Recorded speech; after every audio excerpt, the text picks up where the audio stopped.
this has helped you grow in some way, then remember this message. Ambivalence and ambiguity are real. Yeah, I can relate, to pretty much everything you just said, and I can see myself more in my when I was a young man, when I was in my 20s, when I was really just trying to figure out who I was going to be, right? And I think you evolve through life and always have to make that decision as you seasoned and new seasons of life come, where it's just like, okay, what stage, what realm do I want to travel in now? Like, how do I want to utilize my gifts and talents, and what direction do I want to head in?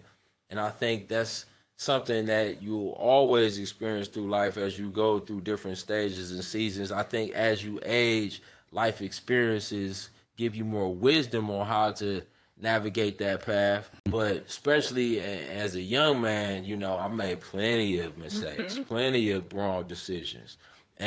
But I have learned that through those experiences, it's taught me things through life, and it's gave me wisdom. So I think it's something that I more so am not as afraid to embrace and lean into now. I understand that these are a part of life to teach me things.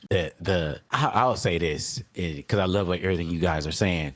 I mean, to feel that ambiguity, to be in that place of ambivalence and questioning yourself, to deal with that internal you and that external you, because the internal you I feel oftentimes is different from the external you, but the internal you, like me just feeling good about what I do.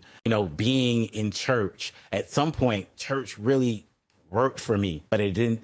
There was another point that I felt like I grew out of the experience, that I needed a different type of spiritual experience, and seeing things in a different way. And then there was that conflict around that and understanding, well, who am I now? And it took me years battling with that and finding like my own spiritual identity, like who I was as a person, and realizing that I didn't have to be this, or that, but manifest my connection with my transcendent, my God, my understanding that, and being at peace with that. Being at peace with that. Because at some point I woke up and realized what I was doing was a passion of mine, but it also had this spiritual essence that I could take and I could have influence over many lives. And that to me was like so spiritual.